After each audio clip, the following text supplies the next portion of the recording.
I guess we're live.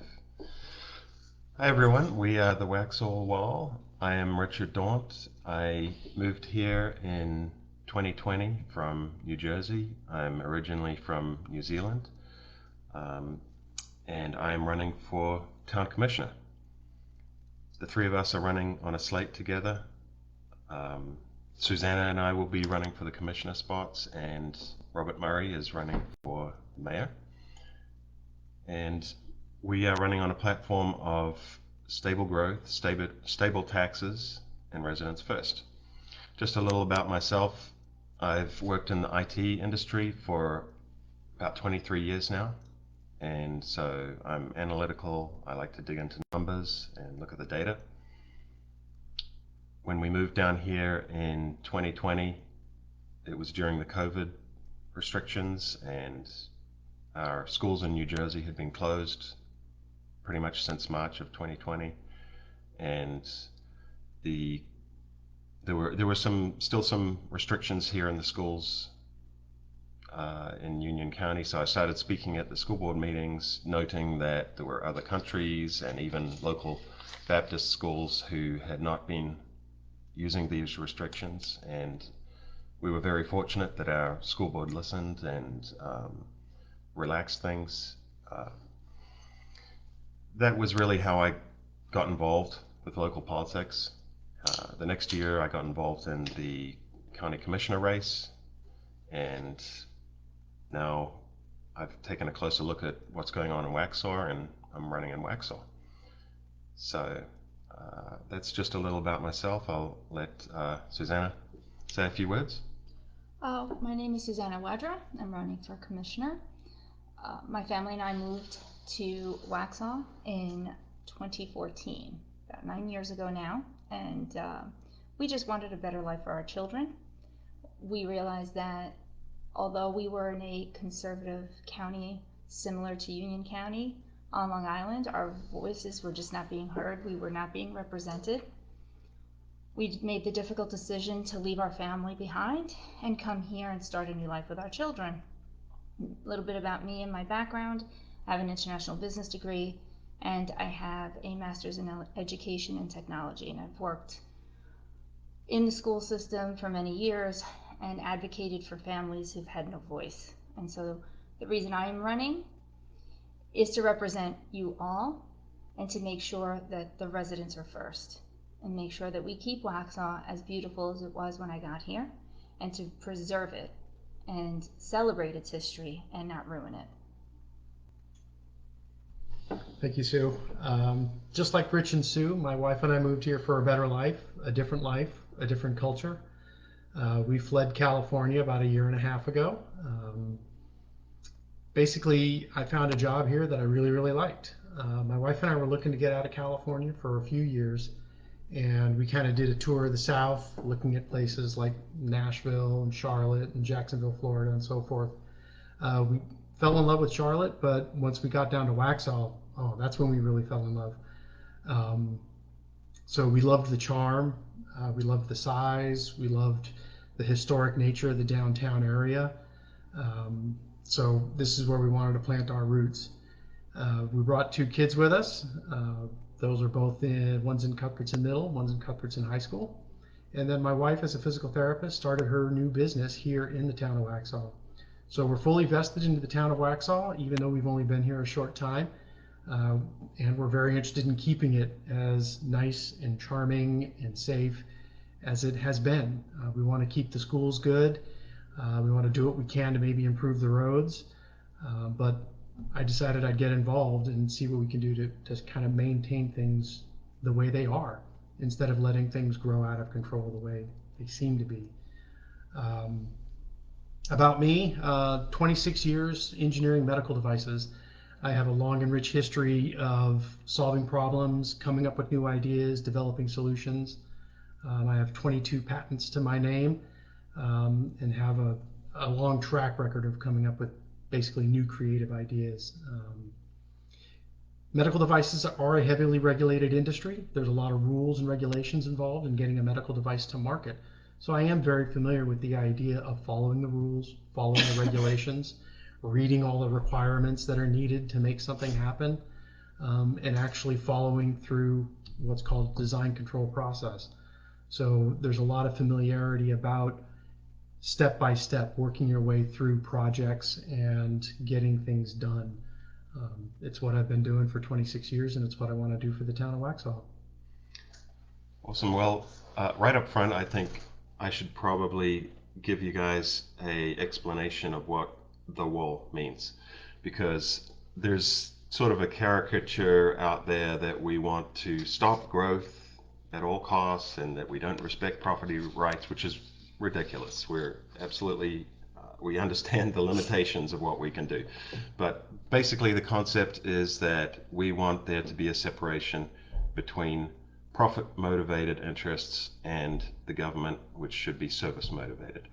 That's really just the simple concept that we have behind the wall. The current situation with all the people who are running is that it's a real clear choice. There's the three of us versus the three incumbents. I think that lends itself to running on a slate, and that's sort of part of the reason we had a slate, because we saw that the three incumbents had registered and nobody else had stepped up. So we wanted to give you all a choice. So we have some questions that people have submitted.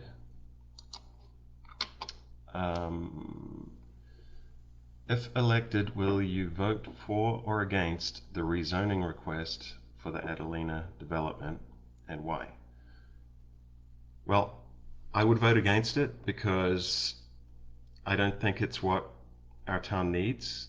It does come with some infrastructure improvements, but it's not clear exactly when those would be implemented, whether they would really be true mitigation of the burden that is placed on schools. And I mean, it certainly wouldn't mitigate the burden on schools. There's just a lot of costs to quality of life that are not mitigated by simply doing some road improvements at some point along the way. How do you guys feel about that one? I agree. I don't think the Adelina development needs to be rezoned to high density.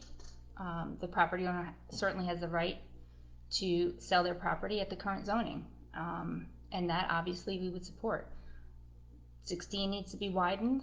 Currently, we're looking at possibly 2028, but we can't depend on that. So let's take a look and do what we can do and make sure that our children are in schools that are not at overcapacity, which they are now. And so someone will get left behind, and that is, as a teacher, that's what I look at. 30 students to a classroom is not conducive to learning, and someone will be left behind.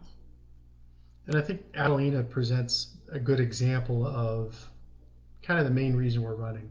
It is yet another development that overburdens our schools, it overburdens our roads, and the rest of our infrastructure and resources.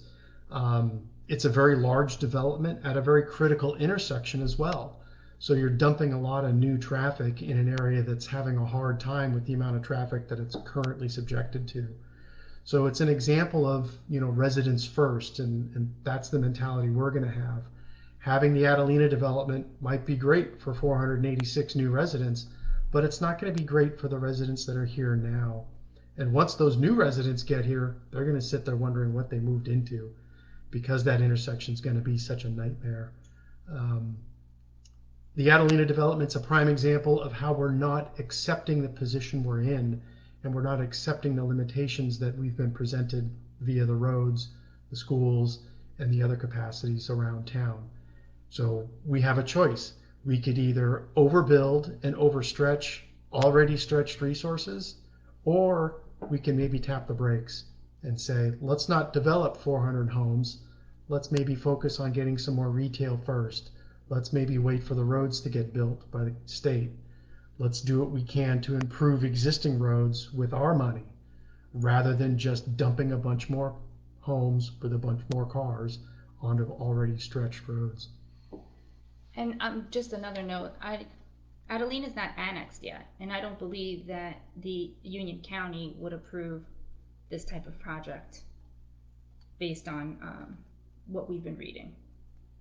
Yeah, this land was annexed from Union County into Would be Waxhaw. annexed. Would be annexed. They're looking at it. Yeah, they're looking at. So that's that first question. Are you guys ready for the next one? Sure. This is one for Susanna. A sitting commissioner has stated on social media that she and the other two commissioners will not work with you, Robert and Richard. How do you plan to navigate this when it comes to getting things passed? Well, unfortunately, I've seen that, and that's a shame, because our job as elected officials is to represent the residents. So I would say that in my career, both in business and in education, I have worked with many people I have not agreed with, and I've always been able to build relationships and reach across the aisle and make things work. So I would hope that the sitting commissioners would work with us and represent the will of the people and represent their residents, and not a personal grudge and not the goal of a defeated mayor. Right. And I think in line with that theme is we need our voters to come and vote.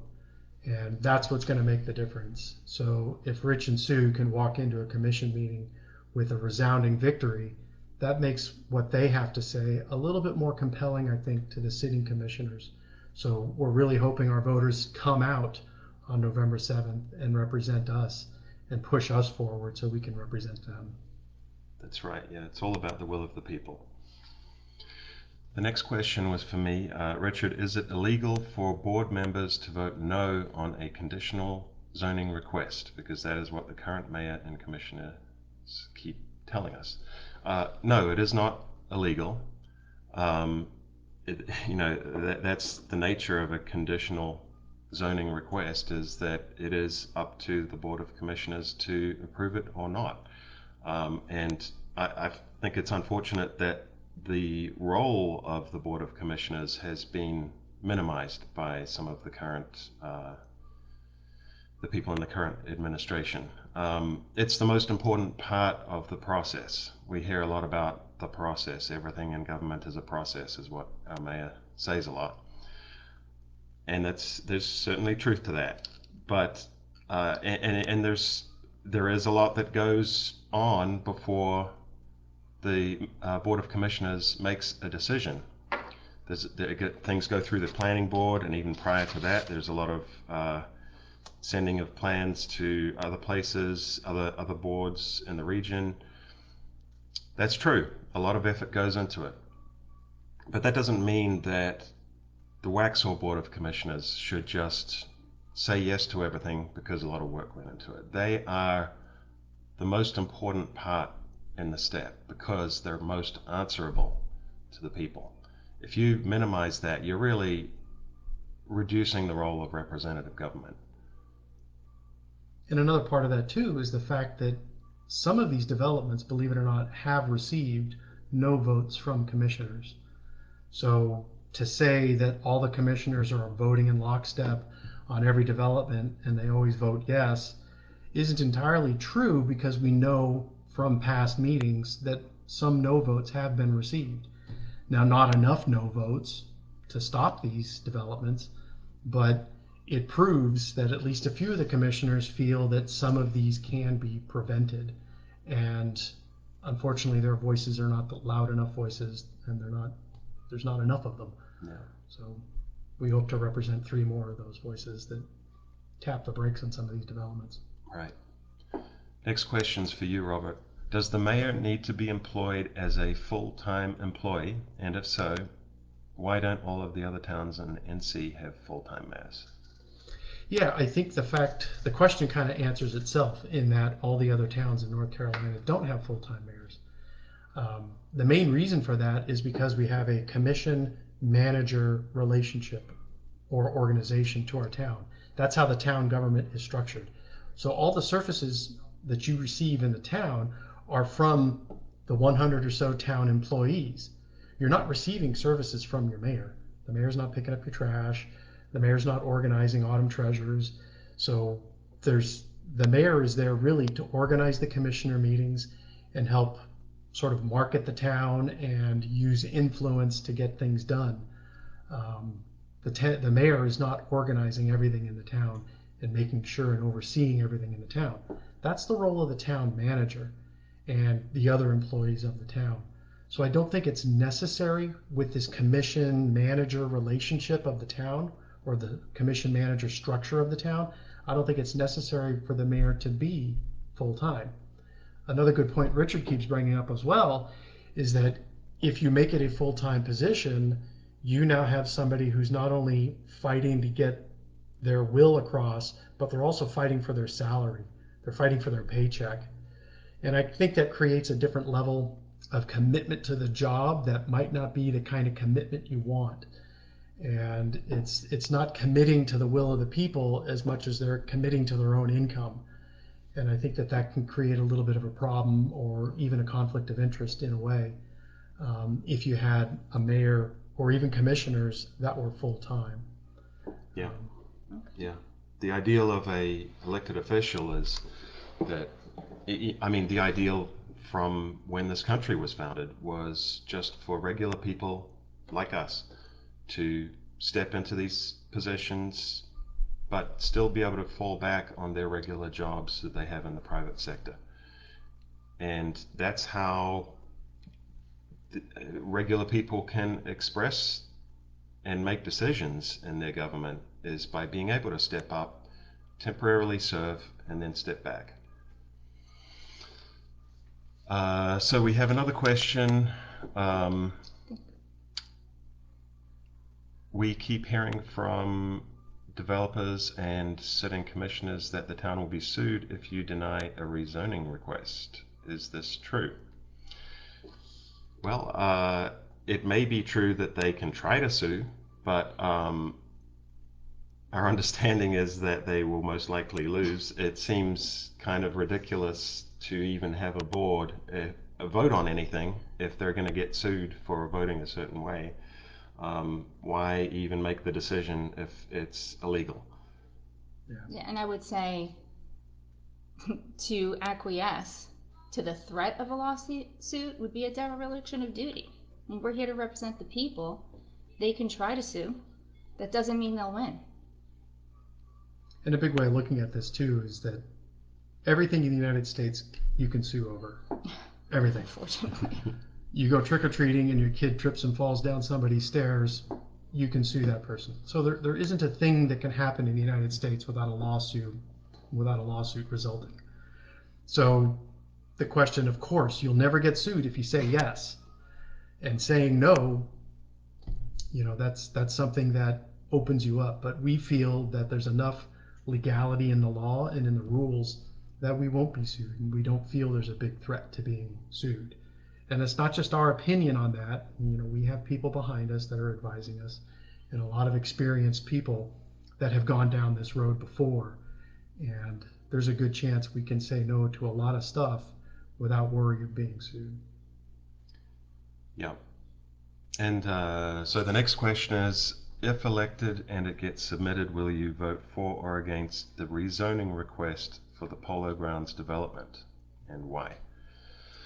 Well, I would vote against it for the same reasons that I would vote against Adelina. Currently, that land is zoned R1. That's one house per acre. And I'm not convinced that the infrastructure that's needed for all of those new houses is really in place. Just the road burdens, the school burdens, all of that. Agreed. For the same reasons. And it's been said that if that development gets built, it's going to need a whole other school campus. And that's something the county's going to have to pay for. Now, the developer might offer to pay, but the county then needs to hire those teachers. And that this becomes further burden on the county and the county resources. And then getting sort of the rest of Union County to throw more money at Western Union County might be a little bit challenging, because Western Union County is so prosperous. So we're prosperous because there's a high income level here in town. And that means we need to be able to share and live within the resources of the county and share our resources with the county. It doesn't mean we have to take it all for ourselves. That's not the relationship we have with the county. So we need to be careful about that. And while it's true the town is not responsible for building schools, the county is, it will take approximately 200 acres to build a campus for the polo grounds or something that large. And that it will not be happening anytime soon. So what will happen to these children? That is always the question in the back of my mind. What will happen to the children? I have a child graduating. I will not have a child in the school system, but I care about the residents. I have friends who have little ones in kindergarten, and they have to live within the means that we have. And saying that we'll put up another bond and taxes will go up Union County wide for that. We have to be responsible and good neighbors. And that's what it's about, being good neighbors to the county. And that's the point I was making earlier. And, we're able to be good neighbors if we choose to.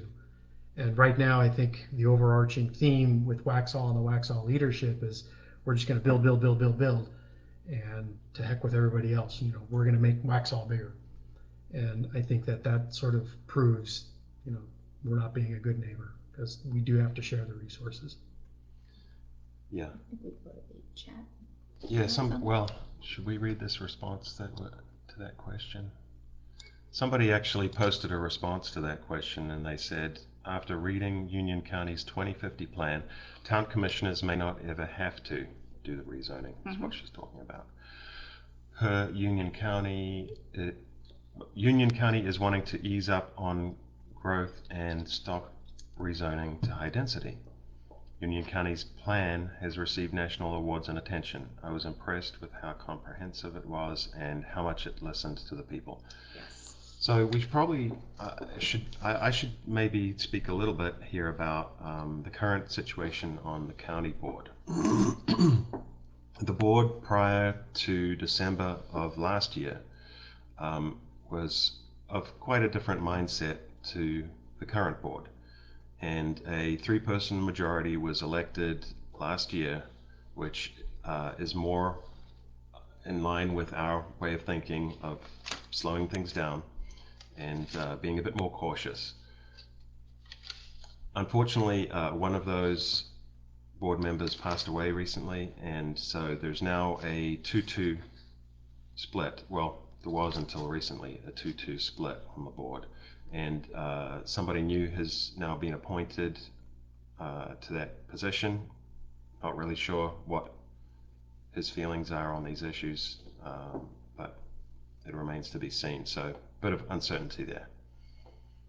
I guess we could have a look in the chat, see if anybody's asked any questions.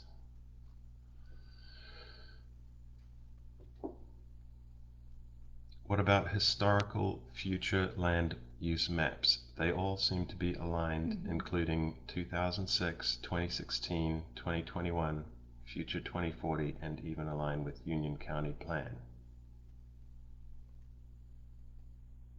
That'll be one of the things that we need to do, is to take a good hard look at the future land use plan, the future land use map, and start really considering what the community really wants. We have an entirely different community here in Waxhaw today than we had in 2009 or even 2016. And I think we need to take into account the voices that we've been hearing on the campaign trail on a daily basis, and take those voices into account and take another look at the land use plan and the land use map. Yeah, the point of the question seems to suggest that because there's been agreement on certain things for a certain length of time, that agreement should continue. I don't necessarily agree with that. I don't think anything is necessarily set in stone. We hear many times from our current Waxhaw board and the mayor that these plans are some of these plans are aspirational and they're living documents. So I don't think we need to pigeonhole ourselves. And I would question how putting high density housing in a historical area keeps within the history of the town. The character. And the character and the charm of the town. And this is a family town. We have young families. the downtown area should be an area where families can go with their children and have ice cream and sit on benches and enjoy the town. We were fortunate enough to go on a historical walk with Miss Blythe, and the amount of history in this town is just amazing, and not enough people know about it. I think people are interested, but we need to preserve that. It's a huge part of why I moved here and why many do. Yeah, and we should probably mention what's going on right now on North Providence. There's a historic home there that is the surrounding enormous oak trees and everything have been felled. And you know, our mayor was a tiebreaker vote in approving what's going on there, and it is a travesty what she is having to live through. She's really spending very little time at home right now because of just all the noise and the ground shaking from everything that's going on. This development, it's called the Old Town Village. It's going to put 66 homes on about 10 acres. So it'll be about 6 homes per acre. Unfortunately, a large part of that land is unusable because it is in a bit of a ravine. So to say that it's 10 and a half acres, it's not 10 and a half usable acres. It's not 10 and a half flat acres. Another big thing is the infrastructure in that area. The infrastructure in that area does not support 66 new homes. No. It just doesn't.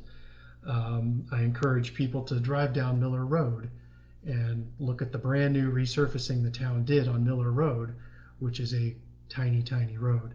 And this will be one of the main access points to 66 new homes. So this development, Old Town Village, is a prime example of how our current commission and mayor kind of speak out of both sides of their mouths, where they talk about smart developments with walking trails and open space and green space and tree preservation and that type of sort of idyllic surroundings within a neighborhood. But this neighborhood is the exact opposite of that. It's shoehorning a bunch of condos or apartment buildings, townhomes, into a very narrow, very small space. It's not going to have open space or trails. And more importantly, and this is the part that really kills me, there's not going to be any parking in this area. And for the people, the 20 or 30 homes that are surrounding this development, they're going to be faced with a parking nightmare. Any one of these people in the 66 new homes, if you have one or two of them that have a party on a Halloween and they wanted to have some friends over, I just don't see where the parking is going to happen. I don't see where all the cars are going to go. And just if you go around Old Providence Road and Miller Road, you'll see how tiny these roads are and how ridiculous it is to put 66 townhomes in that spot. And I would also say, you know, we're talking about environmental concerns and we're going to have tree save and we're going to have green spaces. They just knocked down 80-foot oaks. The deer have nowhere to go. So I ask you, we're really concerned about the environment? Yeah. Can't have it both ways. Yeah. We have another little comment here. So Robert has been going to the Waxhaw 101 course that the town runs. It's basically a way for residents to get a good idea of what's going on in the town government, how it functions.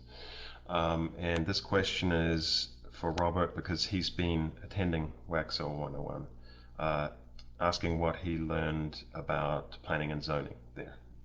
Yeah, planning and zoning is actually happening this week. So we will go through a planning and zoning process. It'll reinforce a lot of what I've learned as I've read through the land development code. It's 304 pages of code that I've managed to get through, about 60 pages of it. It is kind of a dense read, so it's definitely something you got to read while you're well caffeinated. One of the things that I think is very fair to bring up is the land development code. It's 304 pages, but it only mentions the word mayor once. So when it comes to land development and the land development code, the mayor doesn't have as big a role in that as it does some of the influences that are involved in bringing people into town and developing things in town.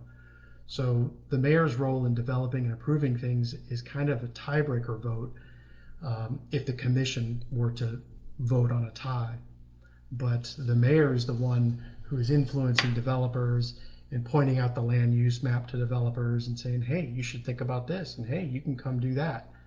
So in terms of the land use code, the mayor is not that directly involved, believe it or not, in making those decisions. But he does have a big influence on who's coming to town and educating them on what they can possibly build by pointing out these land use maps and say, hey, look, you can build all the way up to R4, R5 here, we'll let you do it. And I think that that's kind of the mistake the mayor's making, is bringing in the developers that want to do those types of developments instead of focusing more on the retail, the commercial developments that the town needs more than we need townhomes. Yeah, there's a bit of back and forth in the chat here, but I'm going to focus on questions being asked. Yes, we have here, how would you reduce our taxes? So there was an opportunity 2 years ago that was missed to reduce taxes. There was a revaluation of property values initiated by Union County. And when, obviously in the time between the last time they had done the revaluation and when they did it in 2021, property values had gone up significantly. And so by keeping the property tax rate the same, automatically a bunch new revenue came in. But towns are required to publish their revenue neutral rate. And the board and the town manager could have gone for a revenue neutral rate, which means the property tax revenues coming into the government would have been the same, but the rate would have been reduced. So our current rate is 38.5 cents per $100 of value. The revenue neutral rate was 32 cents. They did not choose this. They chose to keep the rate the same. So effectively, it raised taxes. They like to quibble about it and say, well, we didn't raise the rate, but ultimately it doesn't really matter. People are paying a lot more money. And that hit a lot of people. That hit people with fixed incomes. That hit people with lower incomes. Next year, there's going to be another revaluation, and it will be another opportunity to lower the rate for property taxes. I pledge that I will only vote for a budget that incorporates a revenue neutral rate. agreed. And there's a lot of discussion about seniors and helping people age in place. And so I would ask the current commission, how would you plan on doing that if you keep raising taxes? Where you're pricing people out of the smaller homes downtown.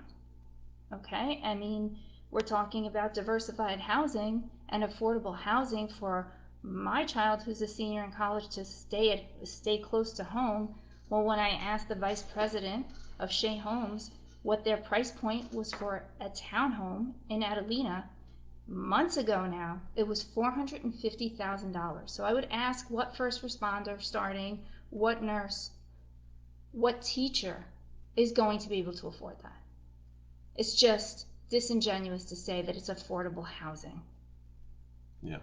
And for the folks wondering why I didn't read all 300 pages of the Land Development Code, there's also budgets to read.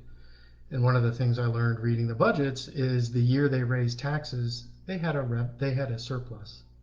So we were raising taxes when we were already taking in more money than we were using.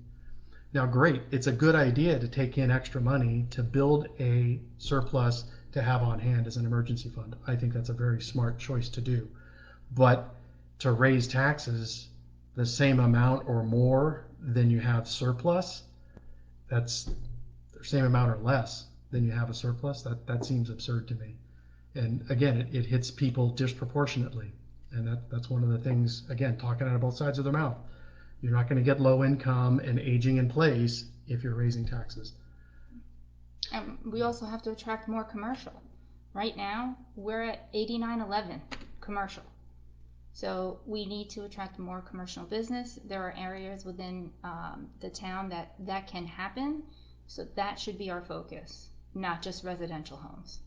Yeah, and that probably answers the question a bit more directly, because I guess what we've gone over with the revenue neutral rate essentially just promises not to raise things further, but the question was about lowering, and increasing the proportion of commercial could potentially lead to lowering, because then the commercial units don't consume as many resources as residential, so it's a net gain to the town budget, and if we can increase that proportion, we would love to lighten the tax burden. I did see a question on the social district somewhere, I think. Yeah, it's going pretty fast Oh, here. there. What do you think about the social district? Did you want to? Well, I feel strongly that it's not something that should be enacted all the time. I think for autumn treasures, that was okay, but to bring that to town every day, I don't think is a great idea. How do you police that? We do not have the staff at the police department to police that. People who are drinking a lot are not going to be good neighbors. In speaking to some of the businesses, not all of the businesses are on board. So we need to be respectful of those businesses that don't want that. And so how do we keep Waxhaw a family-friendly town if we're allowing open containers haphazardly downtown? And most of the times, places, towns that have that are trying to attract business. We don't need that. Our downtown is booming and it's wonderful, and those business owners have worked so hard to keep their businesses open through COVID and to keep them booming. I don't think we need to give up our family-friendly environment for drinking. It's not really what Waxhaw is all about, in my opinion. It's a symptom of losing that small town charm, and I think that if you want to do that, there's always Atlantic City and Las Vegas. So let's keep small southern towns. I think that's kind of what we're saying here. Yeah, it speaks to the culture of the town and being respectful of the historic family nature of this town. So let's see, what else do we have here?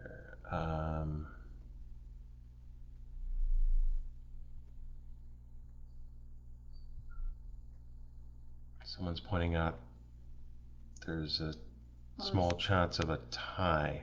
Okay. I guess he's pointing to the fact that Robert a good generally example, won't be voting. Yeah, and generally I won't. But there was a vote in 2020 that basically triggered Old Town Village. So no, the mayor doesn't vote very often, but it happened at a time when it was a critical vote. And it was a critical vote that's impacting over 30 residents downtown now. So I know those 30 people would have liked a different vote. And I would say it is the job of the current sitting commissioners to enact the will of the people and not go against what the people want just for the sake of doing it.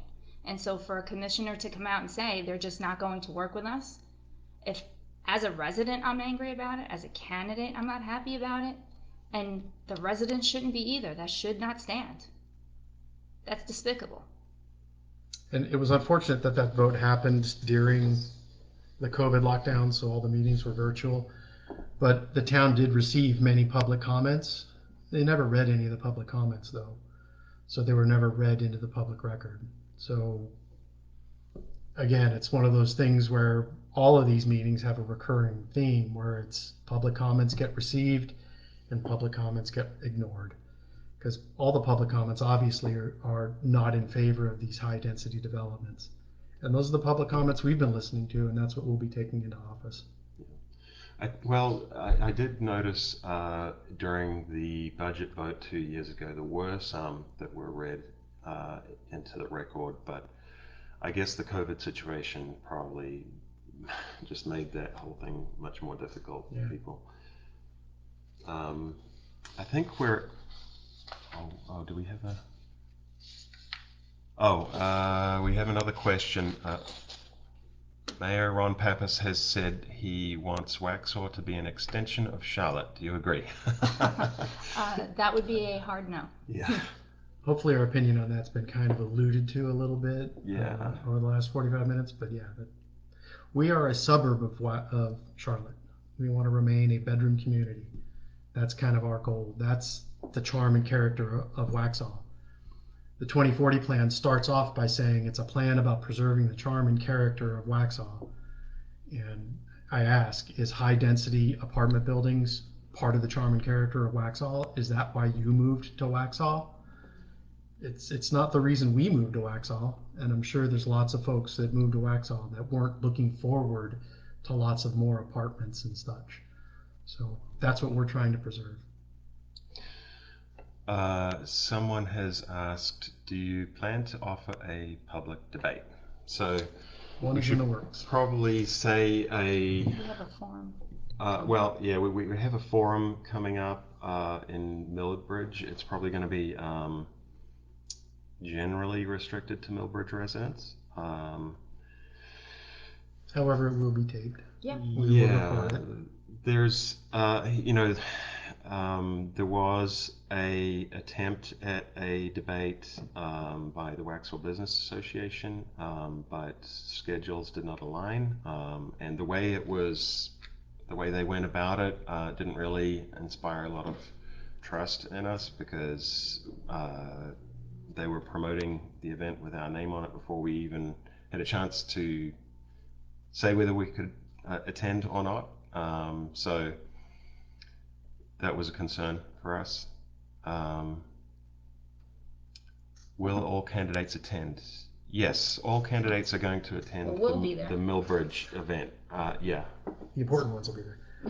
I'm assuming they'll be there. Yeah. So I think I saw someone ask, what is the one single thing you want people to know about you, I think, without my glasses. What is the single most important thing you want voters to know about each of you?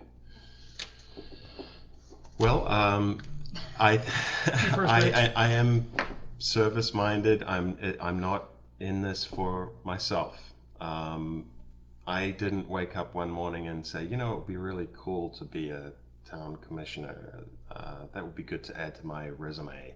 That's not my thought process at all. I'm in this because I want people to have a choice. I didn't want our current incumbents to go unchallenged. I think it's really important to have the government be challenged, because, again, going back to the public sector versus the private sector, the profit motive is great in the private sector. It pressures businesses to listen to their customers and deliver quality. How do we bring that pressure to the public sector without the profit motive encroaching? That's down to the voters. That's engagement. And that's what I'm doing, is engaging and helping give people a choice. And for me, I worked in public service a long time as a teacher. I have worked in special education, working with children, again, and families that don't have a voice. And I have, unfortunately, had to, fight the principal sometimes and the school board, and I have made a good case for my students. And so I feel like I can make a great case for the residents. And sometimes it's not always easy, but I don't take the path of least resistance. Let's put it that way.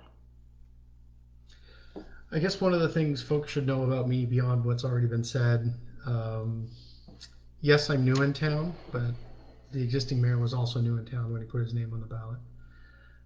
I do have a history of public service. I took both of my sons through Cub Scouts, was all the way up to Den Master and got them into, or Cub Master, and then got them all the way up into Boy Scouts. I also taught at the junior college back in California. So when I came out here, I was sort of looking for something to contribute and a way to really help the community that I'm in. And when I met Rich, he kind of introduced me to some of the things that he was discovering and did some research. And when the time to sign up came up and you realized, wait a minute, nobody else is going to run against this committee, this group. And it was very surprising that nobody else stepped up to run against the current incumbents. So that really is what compelled me to throw my hat in the ring. I think, as Rich was saying, it's our job to hold government accountable. And you can't hold them accountable unless you give the public a choice, an alternative. And when I heard a lot of what the current incumbent was saying over the years and a lot of the changes they've been making over the years, I thought, well, if I can do something to kind of run against that and give the people a choice that's a little different, then that's what I'll do. I agree with a lot of the folks that we've been meeting with on a very regular basis, and just hundreds of people that we've spoken with over the last few months about what can you do to slow the growth? What can you do to improve the traffic? And I feel what they're saying. I agree with what they're saying, and that's really why I wanted to jump in. So, And we should be. Oh, sorry. Go ahead. I was just going to say, meeting with the people only validated my choice. So I'm glad I've done this. I'm glad I'm going to continue to do it, and I'm going to continue to push to become your next mayor. Yeah, and we should be upfront about the limitations of what we're going to be able to change.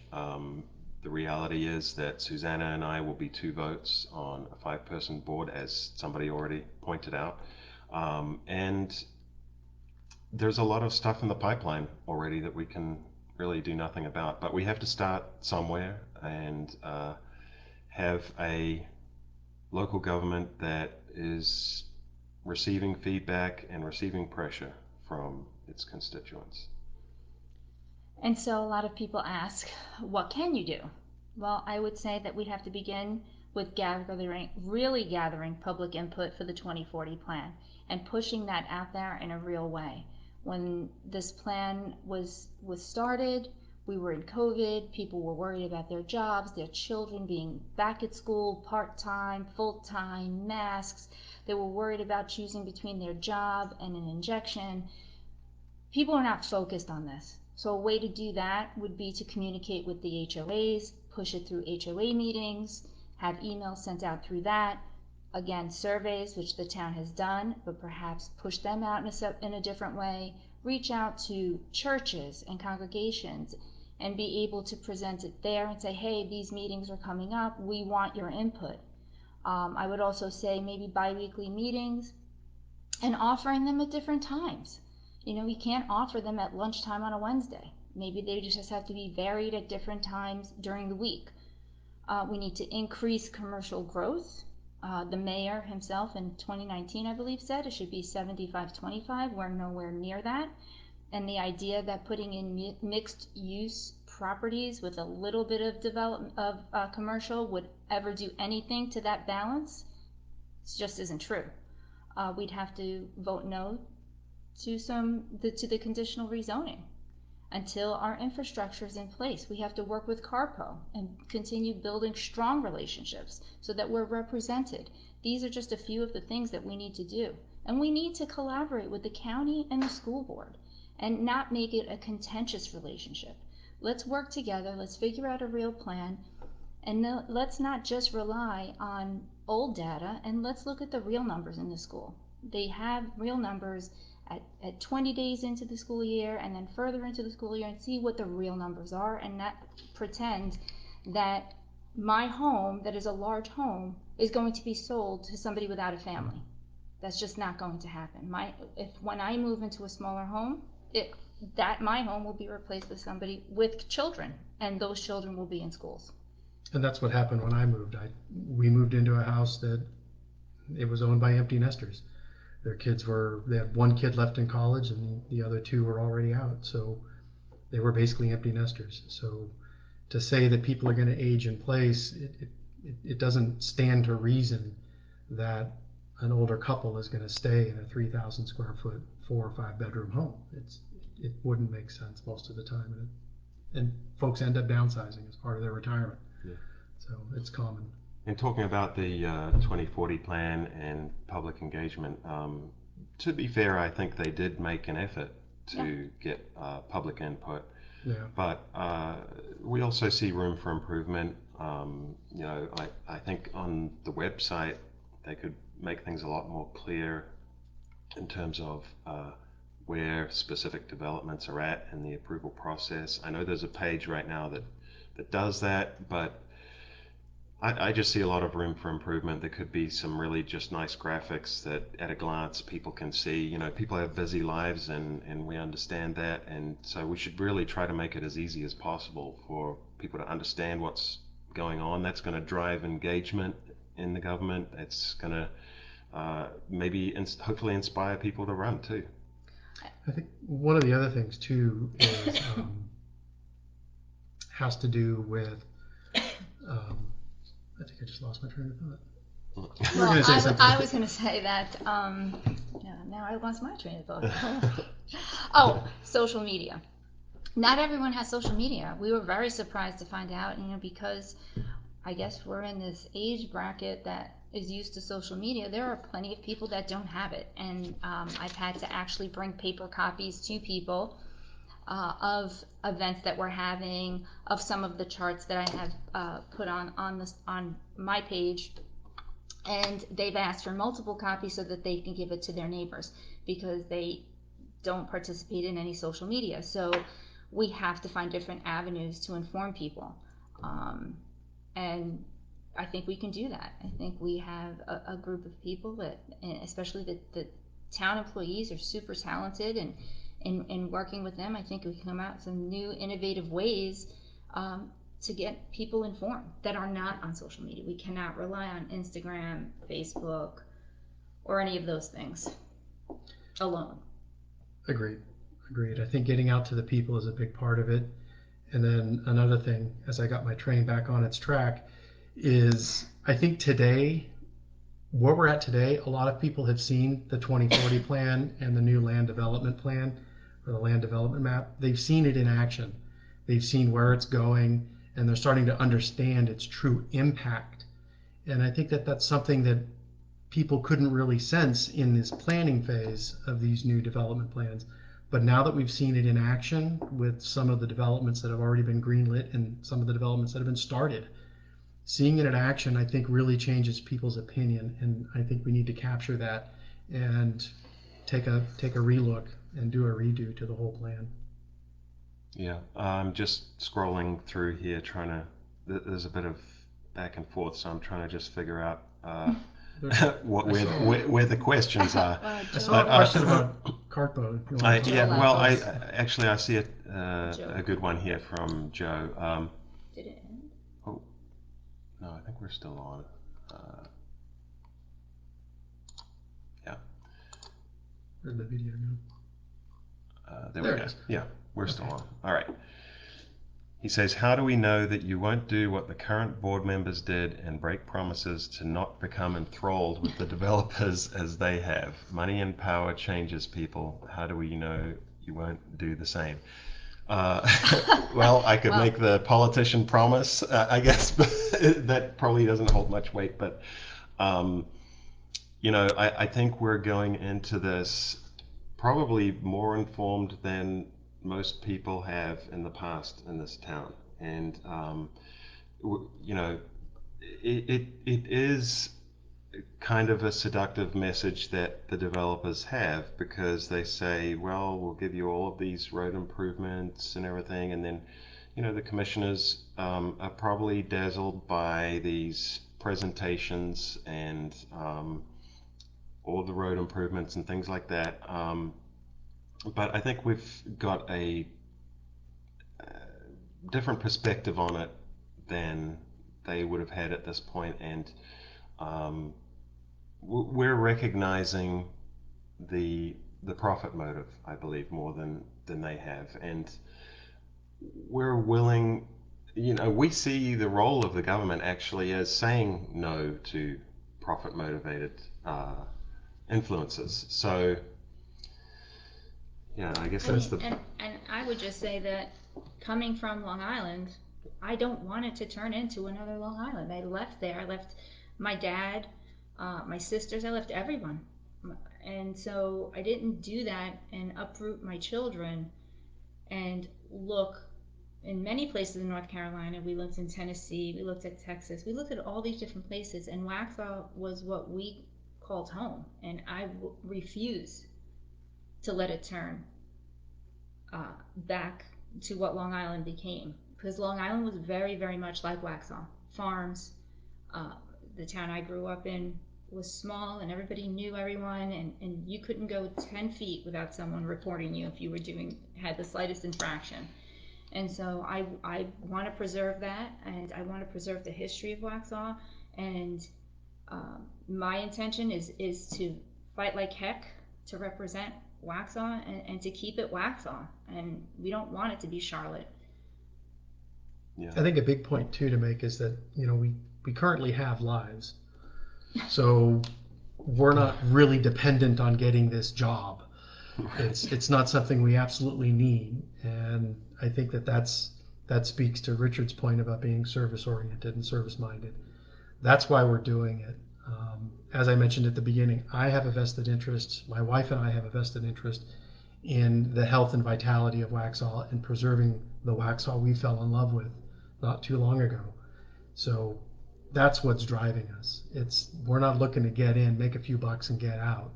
We're looking to serve the people and protect the interests of the people, and that's why it's been so amazing and humbling over the last 3 or 4 months to just talk with so many people and to hear their voices of concern about the rapid growth, the overcrowded schools, the overcrowded roads. What can be done? What can be done?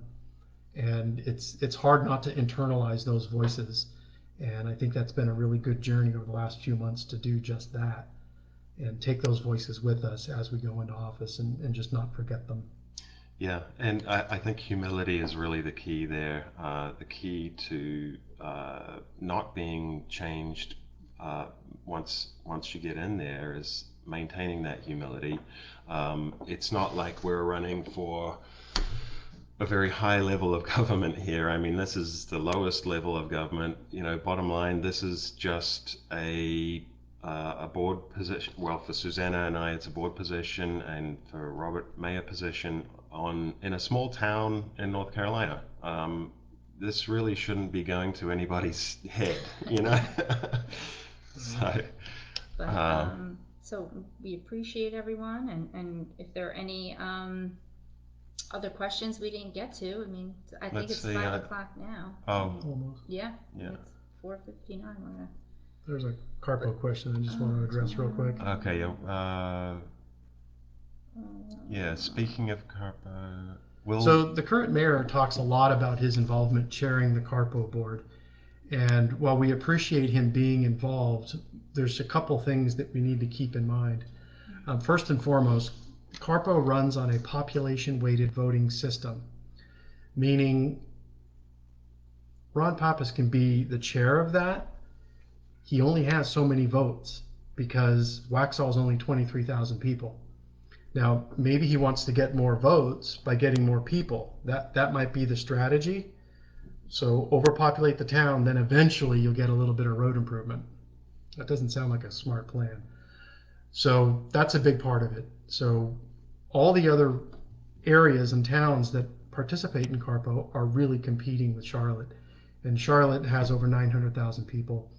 And none of these other communities want to be that big. So it becomes a real tug of war against an elephant most of the time. Now, we should stay involved in Carpo, and we will continue to be involved with Carpo moving forward, but we will also collaborate more with our other neighboring mayors and our neighboring councils so that we can all collectively work together to sort of pull funds from CARPO and not just act like being the chair is the key to it all. I think collaborating with the other small communities south of Charlotte is going to be the way to get funds from Charlotte. Yeah. One more good point here. Someone says we should not be putting our town in a position that developers need to come to our rescue. Yeah, I totally agree.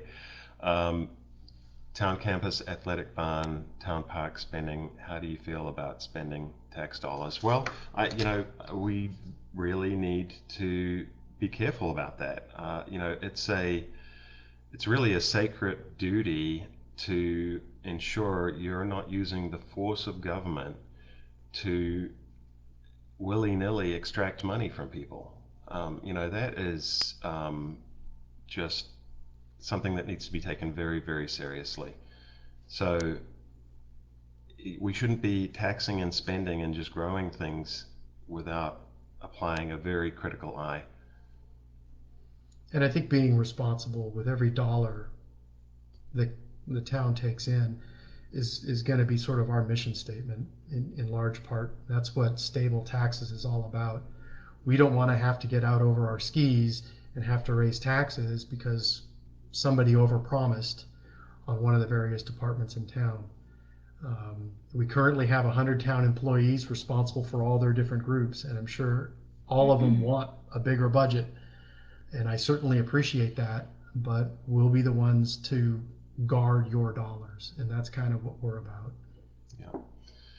Well, we got a nice thank you here, so I guess it's a good time to wrap it up. Thank you everybody everyone. for attending, and hope to see you at one of our upcoming events. Check And out our website. Vote November 7th. Yeah. Everybody get out. Take 2 people with you. Make sure everybody votes. These local elections are super important. Do not minimize the impact on your life that is just a local election. Get everyone out. Get your 18-year-olds out and vote. Yeah, and bearing that in mind, our current mayor won by 7 votes. So your vote really matters in this election. He just got a shade over 600 votes, so that's why we want you to bring your friend. Yep. We don't want to lose by a small margin. We want to win by a very big margin because that will strengthen their voices 100%. on the commission. We need you. We need you a lot. Thank you. Have a great Sunday. Thank you.